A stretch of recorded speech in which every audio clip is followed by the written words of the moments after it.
لا حول ولا قوة إلا بالله العلي العظيم حسبنا الله ونعم الوكيل نعم المولى ونعم النصير أعوذ بالله من الشيطان الرجيم بسم الله الرحمن الرحيم الحمد لله الذي يؤمن الخائفين وينجي الصالحين ويضع المستكبرين ويهلك ملوكا ويستخلف آخرين والصلاة والسلام على رسول ثقلين محبوب رب المشرقين والمغربين جد الحسن والحسين نبينا سيدنا بالقاسم محمد وعلى آله الطيبين الطاهرين المعصومين لا سيما بقية الله في الأرضين روحي وأرواحنا لتراب مقدم الفداء ولعنة الله على أعدائهم أجمعين بسم الله الرحمن الرحيم رب اشرح لي صدري ويسر لي أمري واحلل عقدة من لساني يفقهوا قولي أما بعد فقد قال الله تبارك وتعالى في كتاب الحكيم والقرآن المجيد وما خلقت الجن والإنس إلا ليعبدون صلوات بھیجیں محمد والے عزیزاران محترم ماہ ذیلحج کی آخری ایام ہیں گو کہ ظاہراً ماہ محرم الحرام کا چاند آج نظر نہیں آیا کل شب پہلی ماہ محرم الحرام کی ہوگی لیکن فرش اعضا انسان اپنے دلوں کو آمادہ کرتا ہے اور گھر کو بھی آمادہ کرتا ہے ماہ محرم الحرام کی گو کہ اسلامی مہینے کا پہلا سال ہے لیکن مومنوں کے دلوں میں غم کو بھر دیتا ہے اس چند دنوں میں کہ جو ہمیں خداوند متعال توفیق فرمائے اور توفیق عطا کرتا بھی ہے ہر سال ہمیں ہر سال اپنے آپ کو یہ دیکھنا چاہیے کہ ہم ان چند دنوں میں کیا چیز حاصل کرنے آتے ہیں اور کیا حاصل کر کے یہاں سے اٹھ کے جاتے ہیں صلوات بھیج دیں محمد وعلى محمد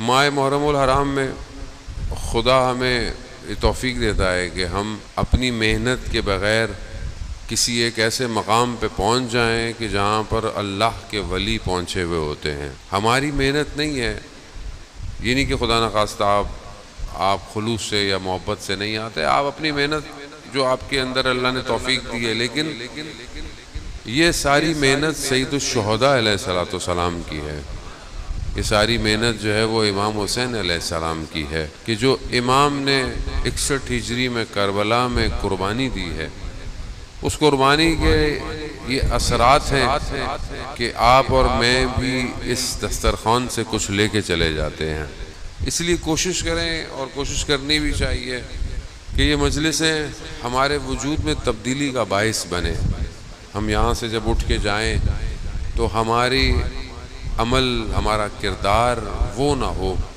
کہ جس سے معاشرے میں کوئی ہم پر انگلی اٹھائے خاص طور پہ ہماری جو ذمہ داری ہے اس ماہ محرم میں وہ ہمارے وقت کے امام کی نوکری ہے کہ ہم اپنے وقت کے امام تک پہنچیں ہم جو ہر سال تکرار کرتے ہیں کربلا کو ہر سال واقعات کو تکرار کرتے ہیں کہ انشاءاللہ اس سال خدا ہمیں توفیق دے کہ ہم جو ہے وہ مانوی اور قلب کی گفتگو کو جو ہے وہ آپ کے درمیان میں پیش کریں تاکہ ہم اپنے آپ کو اپنے وقت کے امام کے قریب کر سکیں کربلا میں کیا تھا کربلا میں 2 بلاک ہیں ایک حق ہے اور ایک باطل ہے وہ حق اور باطل کا ٹکراؤ جو ہے وہ کربلا میں ہے اب جو باطل ہے اس کی بھی اپنی ایٹریبیوٹس ہیں اس کی بھی اپنے اندر جو اللہ نے اب ظاہری انسان کے اندر رذائل لکھے ہیں یا آفات لکھے ہیں یا وہ چیزیں کہ جو انسان کو حق کی طرف جانے سے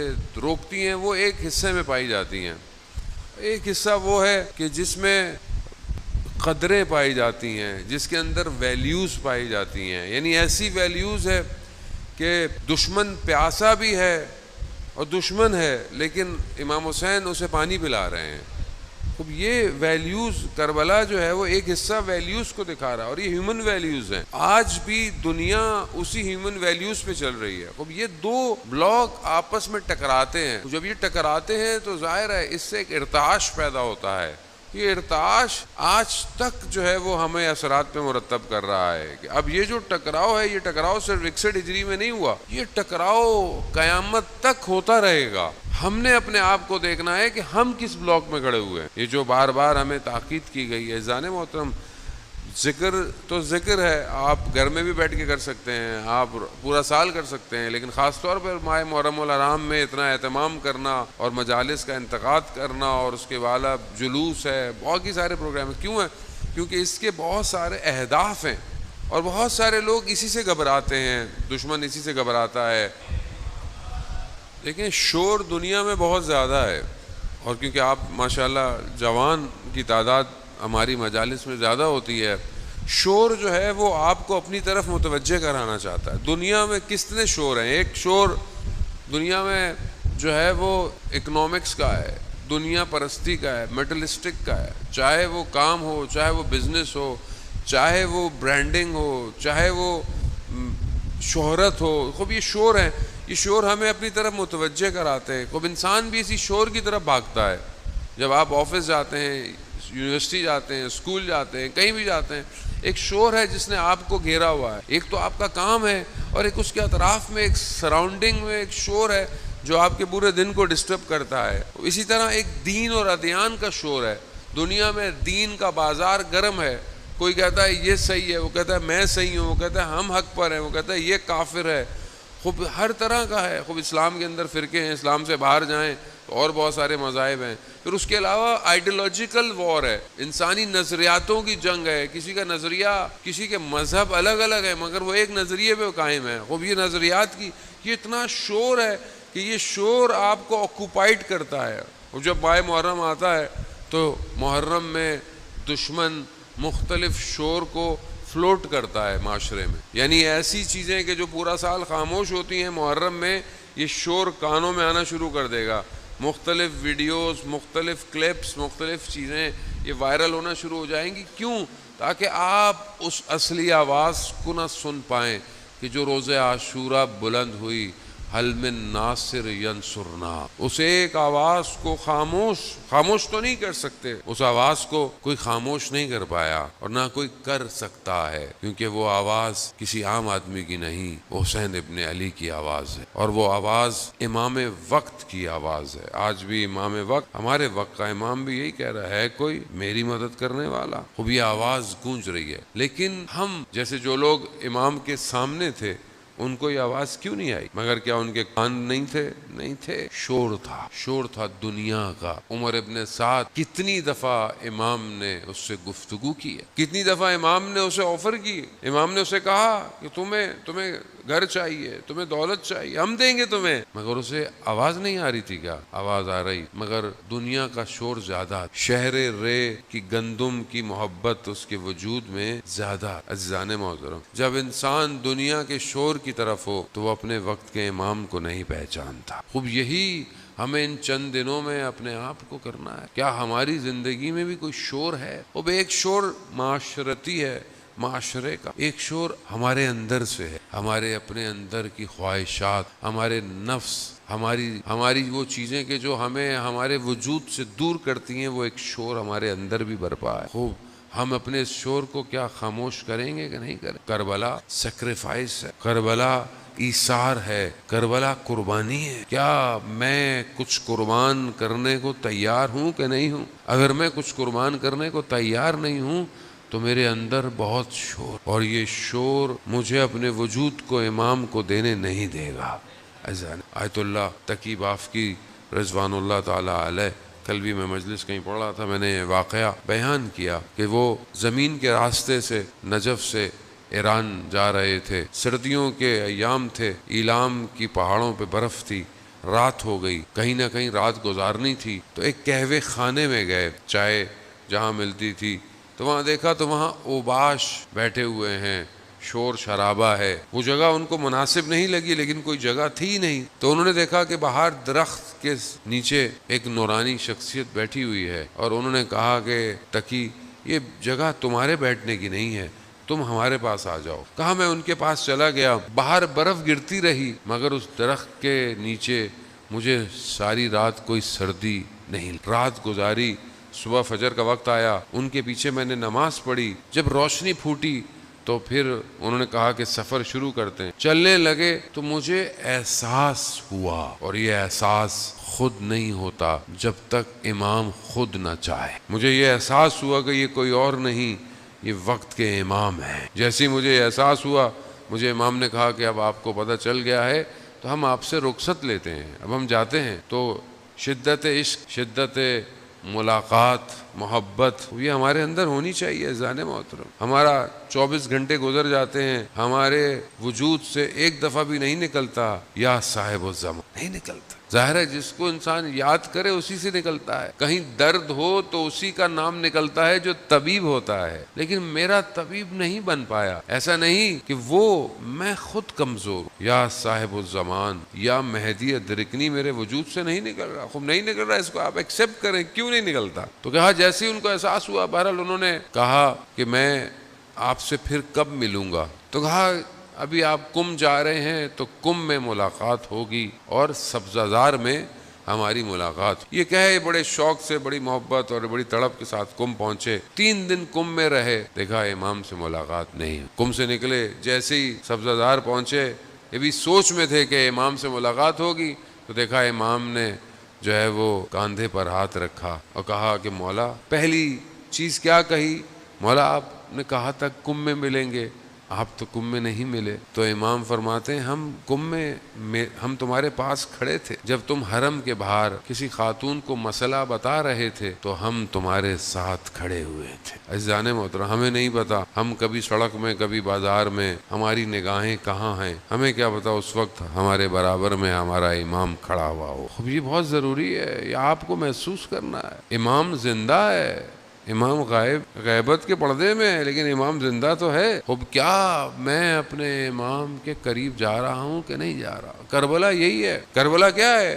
کچھ لوگ اپنے امام تک پہنچ گئے، انہی کی گفتگو ہم کرتے ہیں کہ جو لوگ امام تک پہنچے وہ کون لوگ تھے، کیسے لوگ تھے، ان کے اندر ایسا کیا تھا کہ جو اپنے امام کو پہنچ گئے۔ عزیزان محترم، چند دن خدا ہمیں توفیق دے۔ بہرحال میں آج تبرکاً، بہرحال کیونکہ وقت دیر بھی ہو گئی ہے اور بہرحال میری بھی طبیعت کو ناساز سی ہے، تبرکاً ایک جو آپ کی خدمت میں کہ جسے خدا کی محبت مل جائے وہ دنیا کی محبتوں کو بھول جاتا ہے، اور جو خدا کی محبت میں خدا کی طرف چلا جائے تو خود رسول خدا حضرت محمد مصطفیٰ صلی اللہ علیہ وسلم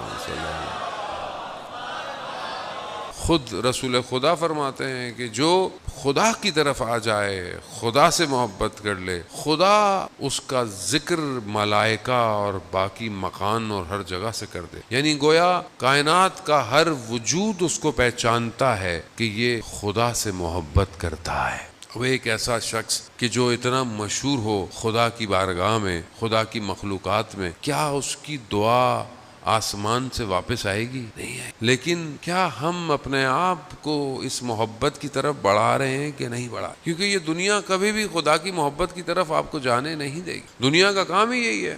اللہ نے 1,24,000 پیغمبروں کو کیوں بھیجا؟ لوگ، مخلوق رب کی طرف جائے، اور جو پوری دنیا کا باقی سسٹم تھا اس کا کیا کام تھا کہ یہ مخلوق رب سے دور ہو جائے۔ اس کا آج آپ کو دنیا کے اندر ساری چیزیں نظر آتی ہیں، بعض اوقات آپ کو دین بھی نظر آ رہا ہے، دیندار بھی نظر آ رہے ہیں، لیکن ان کا کام کیا ہے؟ وہ خدا کی طرف نہیں لے کے جائے، وہ اپنی طرف لے گیا۔ سامری نے کیا کیا تھا؟ سامری بھی بنی اسرائیل حضرت موسیٰ علیہ السلام کا ماننے والوں میں سے تھا، ان لوگوں میں سے تھا جنہوں نے نجات پائی، لیکن قوم کو کہاں لے گیا؟ کہاں لے گیا؟ اپنی طرف لے۔ خوب ذرا سی انحراف، ذرا سی غلطی انسان کو دور کر دیتی، اور وہ اس گوشالے کی پوجا کرنے لگے اور یہ کہنے لگے کہ یہ موسیٰ کا رب ہے۔ اب قوم مشکلات میں ہوتی۔ اب یہاں پر سید الشہداء علیہ الصلوۃ والسلام نے یہ جو ایک یونیورسٹی کھولی ہوئی ہے جو ہر سال کھلتی ہے، یہ اپنی طرف لے کر آنے کے لیے اس کی چند کوالٹیز ہیں کہ جو چیزیں کربلا کے اندر واقع کربلا میں ہیں، بہرحال میں وہی آج آپ کی خدمت میں بیان کروں گا۔ پہلی چیز جو کھینچتی ہے، جو لے کر آتی ہے، کہ انسان اس بات پر یقین رکھے کہ اس کے اندر تبدیلی آنا ممکن ہے۔ یعنی آپ سوچیں، کیونکہ آج کل دنیا ہے، مایوسی زیادہ ہے، کوئی پوچھے کہ میں تو چینج نہیں ہو سکتا، خاص طور پہ جوان جو ہے وہ کہتا ہے میں کیسے ہو سکتا ہوں، اور اگر وہ خود جوان سوچنا بھی چاہے کہ میں چینج ہو سکتا ہوں، اس کے دوست اس کو کہتے ہیں نہیں، تم تو کبھی بھی چینج نہیں ہو سکتے، تم اور نماز پڑھو گے، تم اور قرآن پڑھو گے، تم اور اچھا کام کرو گے، خوب دنیا۔ وہ پہلی چیز یہ ہے کہ انسان کو یقین ہونا چاہیے کہ وہ تبدیل، اس کے اندر تحول ممکن ہے۔ آپ دیکھیں کہ سید الشہداء علیہ الصلوۃ والسلام نے لوگوں کے اندر تحول پیدا کیا ہے، تبدیلی پیدا کی ہے۔ آپ قرآن کے اندر دیکھیں کہ جو جادوگر ہیں فرعون کے دربار میں، انہوں نے کیا کیا ہے؟ انہوں نے جو ہے وہ رسیاں پھینکی اور ان کو سانپ بنا دیا، لیکن جب سامنے دیکھا کہ جو لکڑی ہے وہ اژدہا میں بن سکتی ہے، خوب جادوگر تھے، ٹیکنیکلی جانتے تھے کہ جادو کسے کہتے ہیں، سحر کسے کہتے ہیں، معجزہ کسے کہتے ہیں، ممکنات کسے کہتے ہیں، وہ پہچان گئے۔ اب جیسے آپ میں سے کوئی آئی ٹی ایکسپرٹ ہو، کوئی ٹیکنالوجی کا ایکسپرٹ ہو، وہ اپنے سامنے کچھ چیزیں دیکھے تو وہ زیادہ بہتر پہچانے گا کہ اس میں یہ پرابلم ہے، یہ صحیح ہے، یہ غلط ہے۔ وہ اس چیز کو جانتے تھے۔ جب انہوں نے دیکھا کہ حضرت موسیٰ نے جو ہے وہ عصا کو پھینکا ہے اور وہ اژدہا بن گیا، تو ان کے وجود میں یہ یقین تھا تبدیلی کا، وہ کیا ہوا؟ تبدیل ہو گئے، اور ایسے تبدیل ہوئے۔ فرعون نے کہا میں ہاتھ کاٹ دوں گا، میں گردنیں کاٹ دوں گا۔ ان کا جو بھی کرنا ہے کرو، موسیٰ کے رب پر ہمیں ایمان لے آئے۔ خوب یہ یقین ہونا، یعنی کوئی تصور کر سکتا ہے کہ فرعون کے ساحر موسیٰ کے رب کو مان لیں؟ نہیں، تبدیلی ممکن۔ دوسری چیز کہ جب انسان تبدیل ہو رہا ہو یا اس کو تبدیل کرنا ہو تو اس کا طریقہ، اس کا راستہ، یہ بہت امپورٹنٹ ہے۔ کس طریقے سے جو ہے وہ تبدیل کیا جائے۔ آئیں حضرت موسیٰ ہی کا لے لیتے ہیں۔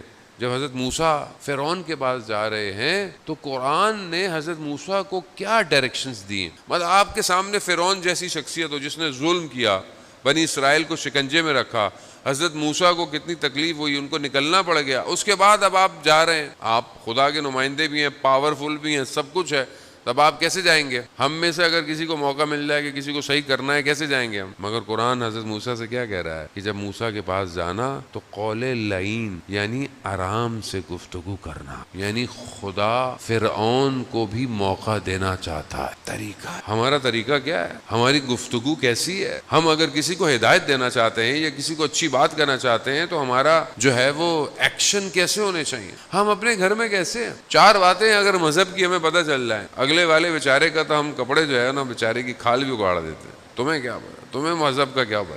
تمہیں مذہب کیسے آتا ہے؟ اگر آپ نے چار چیزیں پڑھ لی ہیں تو آپ کا اخلاق اس سے زیادہ بہتر ہونا چاہیے، مگر ہمارا اخلاق رسول سے خدا نخواستہ زیادہ بہتر ہے۔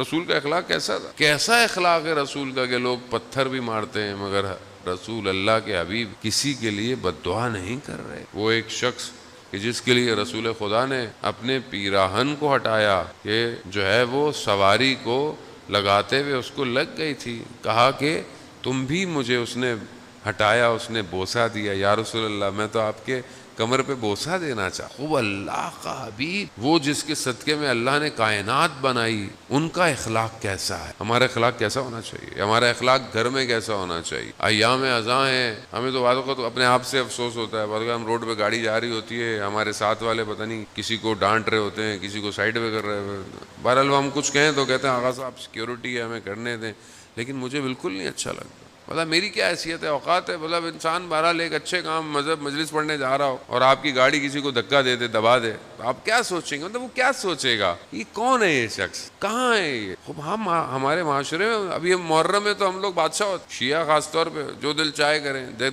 کچھ بھی کر لیں، اونچی آواز میں گلی کے بڑے بڑے اسپیکر پہ نوئے لگائیں، کوئی مریض ہے، کوئی بیمار ہے، اس سے ہمیں کیا فرق پڑتا ہے بھائی؟ اور ماننے والے کن کے ہیں؟ ماننے والے ان کے ہیں جو رات کی تاریکی میں اپنے کاندھوں پر فقیروں اور یتیموں کے لیے کھانا لے کر گھومتے۔ کس کے عزیزان ہیں وہ؟ یہ خب جب تک وجود میں امام نہیں آئے گا، انسان عملی طور پر صحیح نہیں ہو سکتا۔ خب یہاں بہت ضروری ہے کہ خود طریقہ بیان، دیکھیں ماہ محرم ہے، صرف میری ذمہ داری نہیں ہے کہ میں آپ کو چند باتیں بتاؤں، آپ کی ذمہ داری ہے، آپ جہاں جاب کرتے ہیں، اسکول میں جاتے ہیں، محلے میں، گلی میں، آپ امام حسین کے ایمبیسیڈر ہیں، آپ کا طریقہ امام حسین کے قیام کو بیان کرے، آپ اپنے کردار کو، اپنے طریقوں کو، کیا طریقہ، آج دنیا دیکھیں، دنیا جو ہے وہ اسی طریقے سے انڈرسٹینڈ کرتی ہے، سوشل میڈیا کا دور ہے، اس میں آپ کو ویسا کرنا ہے۔ آپ کسی نان مسلم کنٹری میں، آپ وہاں کیسے بتائیں گے امام حسین کون ہے؟ ایک خاتون نئی مسلمان ہوئی، انہیں نہیں پتا تھا، بہرحال وہ جب نئی مسلمان ہوئی کرسچن سے، تو انہوں نے دیکھا کہ یہ تو مسلمانوں میں بڑے فرقے ہیں، ایک کے پاس گیا تو وہ کہتا ہے دوسرا کافر ہے، اس کو کہتا ہے دوسرا کافر ہے، جہاں وہ جس سے ہوئی تو انہوں نے کہا بھائی کسی کو سننا نہیں ہے، اس کو نہیں سننا، اس کو نہیں سننا۔ بہرحال انٹرنیٹ کا دور ہے، یوٹیوب دیکھ رہی تھی، انہوں نے دیکھا کہ ایک ہمارا کوئی اسکالر بیان کر رہا تھا، تو اس نے دیکھا کہ اتنی اچھی گفتگو رسول کی ازواج پر میں نے پہلے سنی نہیں۔ وہ جب دیکھی تو گفتگو کے آخر میں وہ خاتون کہتی ہے میں نے سنا کہ اس اسپیکر نے ایک نام لیا اور سب رونے لگ گئے۔ یہ کون ہے کہ جس کے نام لینے سے سب گریا کر رہے؟ ایک نام حسین۔ اس نے ریسرچ کی، عزیزان محترم، خوب ان الحسین مصباح الہدی و سفینۃ النجات، بے شک امام حسین کیا ہے؟ ہدایت کا چراغ، نجات کی کشتی۔ خوب جو خود پہنچ جائے، امام حسین خود لے جائیں گے۔ امام حسین اتنے کریم ہیں عزیزان محترم، امام حسین خود دلوں کا شکار کرتے ہیں، خود دلوں۔ آپ کے سامنے حبیب ابن مظاہر کو کیسا خط لکھا ہے انہوں نے، حبیب ابن مظاہر کو خط کیسا لکھا کہ سلام و فقی مخاطب کیا، کہا کہ ہم کربلا پہنچ گئے ہیں، اگر تم روز قیامت میں رسول کی شفاعت چاہتے ہو تو ہم سے آ کے مل جاؤ۔ شکار کیا، شکار۔ جیسے ہی حبیب کے وجود میں یہ پیغام پہنچا، حبیب خاموش نہیں بیٹھے، حبیب کے وجود میں عشق کی آتش بھڑک گئی۔ کہتے ہیں بازار گئے، ایام میں آگے آپ مصائب سنتے رہیں گے۔ مسلم ابن اوسجہ کو اپنے ساتھ لیا اور جو ہے وہ کربلا کا رخ کر۔ خوب یہاں دوسری چیز جو امپورٹنٹ ہے وہ طریقہ ہے، سٹائل ہے، وے آف ورکنگ ہے، کیسے آپ کسی چیز کو ڈیلیور کر رہے ہیں، کیسے آپ کسی چیز کو پہنچا رہے ہیں۔ خوب تیسری چیز جو ہے وہ جستجو ہے، اسٹرگل ہے، کہ انسان اسٹرگل بھی کرے، جستجو بھی کرے۔ اب آپ بولے میں خود بخود سب کچھ ہو جائے، خود بہت نہیں، کچھ تھوڑی بہت تو اسٹرگل کرنی پڑے گی۔ آپ بہرحال مجلس میں آتے ہیں، یہ بھی اسٹرگل ہے، کوشش ہے، لیکن اس کے علاوہ کتنی کتابیں میں ماہ محرم میں امام حسین سے ریلیٹڈ پڑھتا ہوں۔ امام حسین علیہ الصلوۃ والسلام کے اپنے جملے، اپنے کلمات کتنے میں نے آج تک خود پڑھے ہیں، خود پڑھے۔ امام نے مدینہ چھوڑتے وقت کیا کہا، امام نے مکہ چھوڑتے ہوئے کیا کہا، امام نے کربلا میں خوب دیکھیں، اسٹرگل تو خود کرنی پڑے گی۔ ایک 10 دن کے لیے، یا بہرحال ہمارے یہاں ماشاءاللہ 2 مہینے 8-10 دن ہوتی ہے، ہماری بھی کوتاہی ہے، میں تو اپنی بھی ہماری بھی غلطی ہے، ہم بھی بہت باتیں جو آپ کو بتانی چاہیے نہیں بتاتے، ہم بھی وقت، آپ کا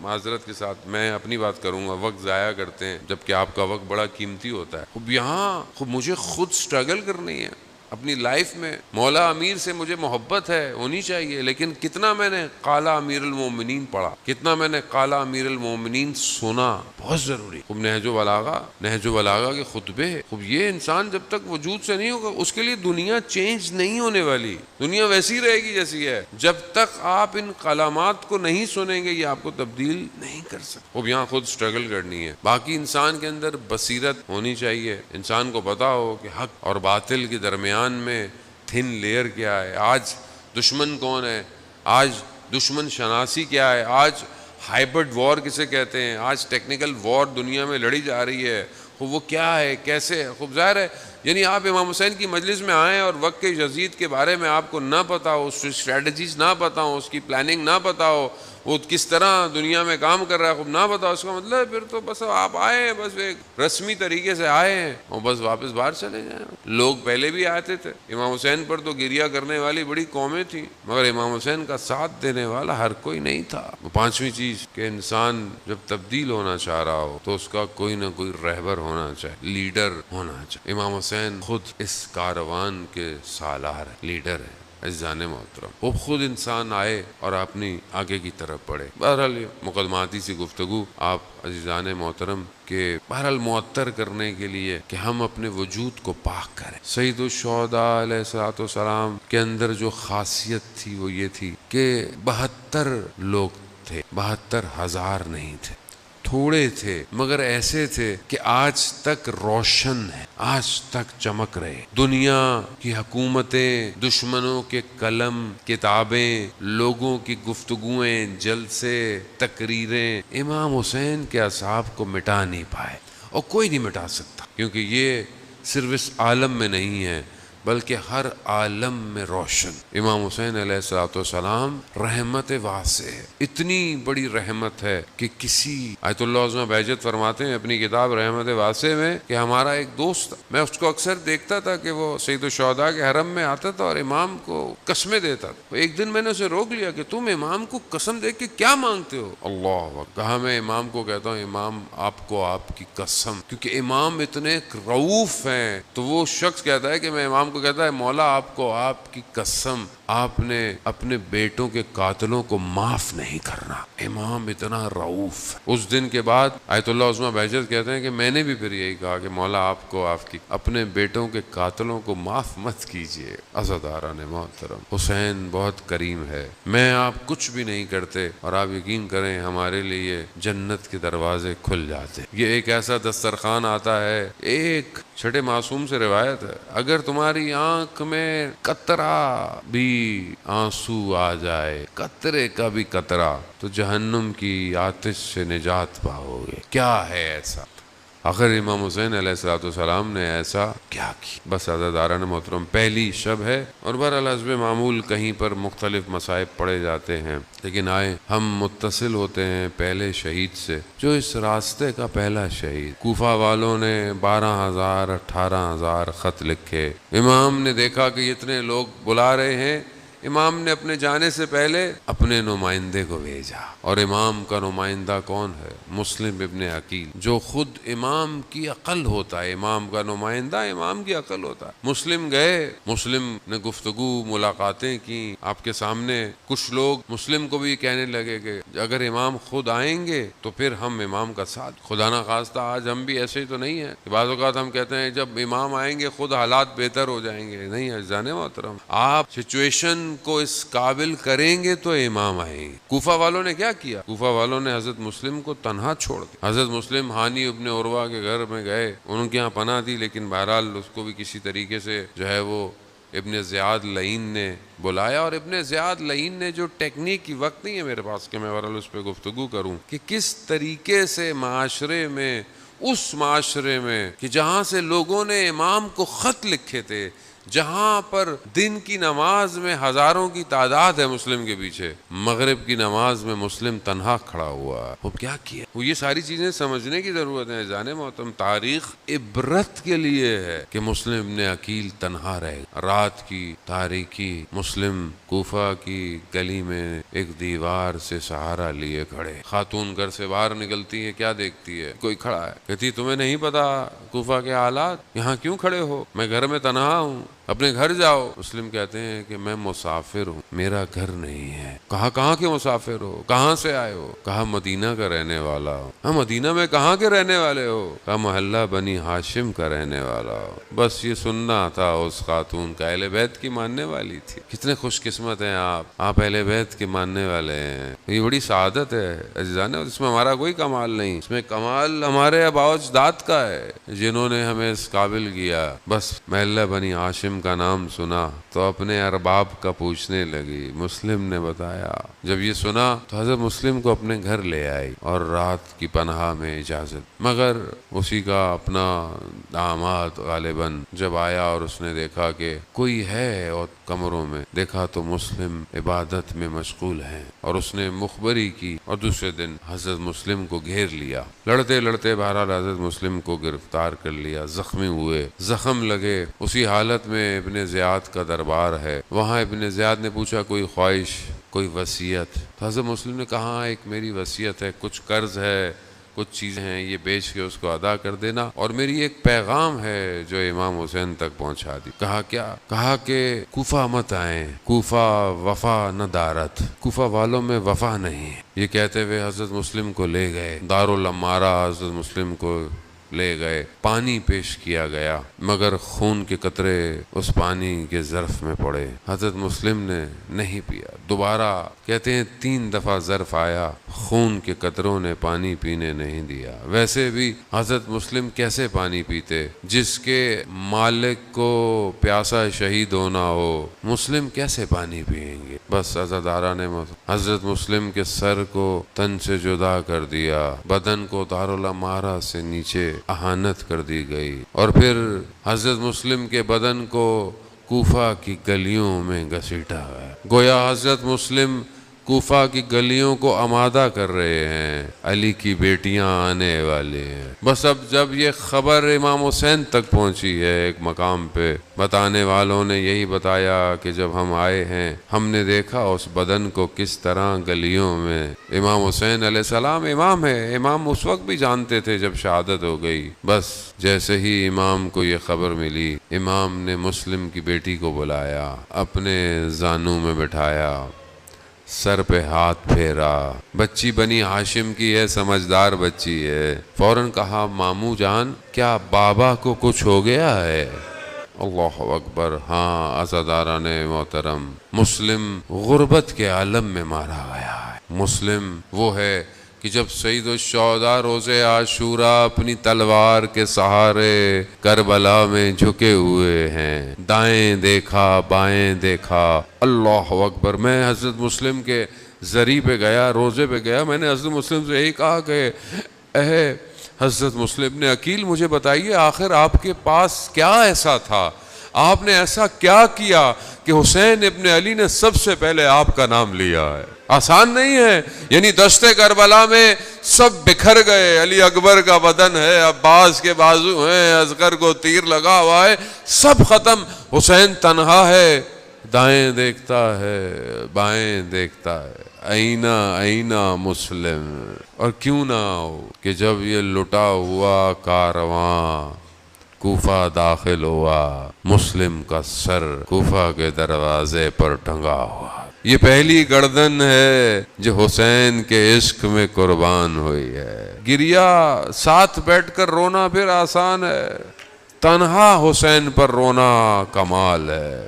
اس کو مانگیں ان دنوں میں امام حسین پر تنہا گریا مانگیں، یہ روئیں، یہ شاید ہمیں احساس نہیں ہوگا اس دنیا میں اس آنسوں کی قیمت کیا ہے، یا آخرت میں پتہ چلے گا جب حضرت مسلم کی بیٹی کو امام حسین نے اپنے زانوں پہ بٹھایا، سر پہ ہاتھ پھیرا، ناز کیا، نوازش کی، پیار کیا، تو ایک چھوٹی سی بچی دیکھ رہی ہے، ایک چھوٹی سی بچی دیکھ رہی ہے کہ جب کسی بچی کا باپ دنیا سے چلا جاتا ہے تو سر پہ ہاتھ پھیرا جاتا ہے، پیار کیا جاتا ہے، میں قربان جاؤں، اللہ اکبر۔